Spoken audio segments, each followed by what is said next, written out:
देश में corona virus महामारी के कारण पैदा हुए ऑक्सीजन संकट के बीच तबाही के मंजर से जूझ रहे महाराष्ट्र से एक बेहद दर्दनाक खबर मिली है।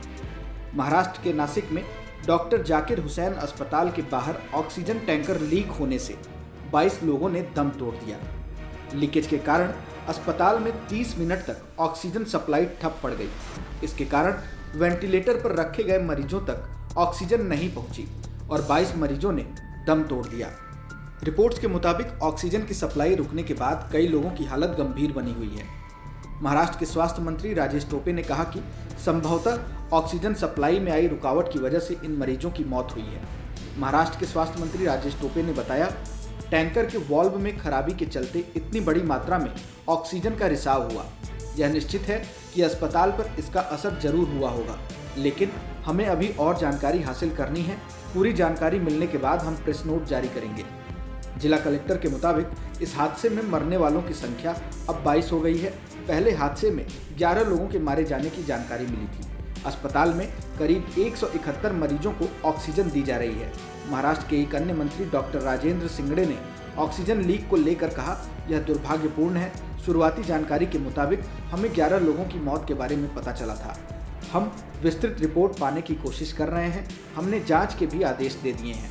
हादसे के लिए जो भी जिम्मेदार होगा उन्हें बख्शा नहीं जाएगा।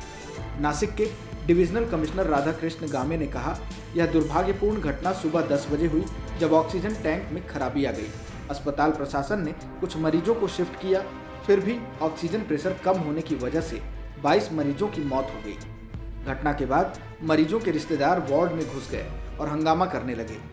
इससे स्थिति को बहाल करने में समय लग गया।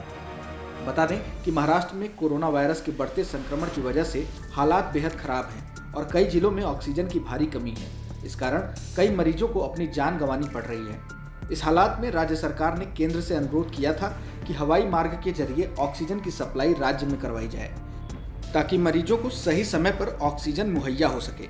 ऐसे में यह हादसा महाराष्ट्र सरकार की व्यवस्था प्रणाली पर कई सवाल उठाता है। बता दें कि महाराष्ट्र में मंगलवार को कोरोना वायरस के 62,097 नए मामले सामने आए थे, जबकि 519 लोगों की मौत हो गई थी। इसके बाद राज्य में संक्रमितों का कुल आंकड़ा बढ़कर 39,60,359 पहुंच गया है और मृतकों का आंकड़ा 61,343 तक पहुंच गया है।